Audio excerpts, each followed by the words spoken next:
So this is the first tutorial in the precision modeling workflow, and it's going to deal primarily with Rhino and how to decide when to use an imported model as is, when to import a model directly to Lumion and skip Rhino, and how to alter and adjust models that you might import from other sources within Rhino. So I'm going to try to break all of these steps out into shorter videos so that if you already know how to do one of the things, you don't need to watch one huge long tutorial.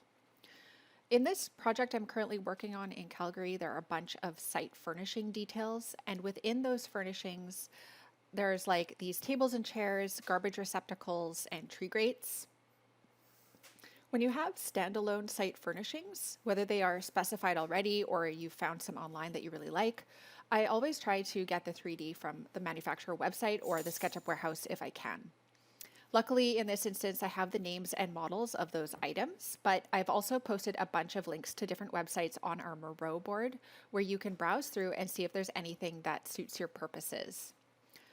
For furniture, I usually just download the file, save it within my reference library in the appropriate location, and then just import it directly to Lumion. When you have a SketchUp file as a reference, that's super easy to do, and all of the materials should come in as they are. This way, you can use the element as a reusable component within Lumion, and it kind of gets added to your object library. I'll show you more details about what that looks like in Lumion.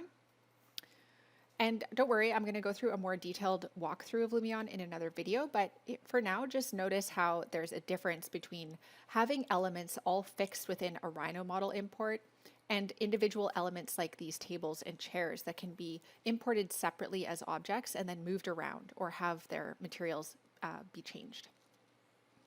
So elements that you might want to just import directly to Lumion include light poles, site furnishings, bollards, play equipment that you don't need to modify, billboards, bike racks, and other individual items that can be placed directly onto a surface. One thing to note is that you can't really snap to different model points in Lumion. You can place things on the ground and then use these tools to move them side to side or up and down, but you wouldn't really be able to match up specific points like you can in Rhino or SketchUp unless you pre-planned out your imported site model to contain point nodes, but that's a little complicated for this stage. A good rule of thumb is that if specificity of the item's placement is required, you should place it in the Rhino or SketchUp file. And if specificity is not important, for example, flexible elements that can be moved around freely, you can import them directly to Lumion. To return to this project, the tables, chairs, and garbage cans, I would just download those if I could and import directly to Lumion. The tree grates and the fence component, which will need to be matched up to specific points within my model, I would download those and import them into Rhino.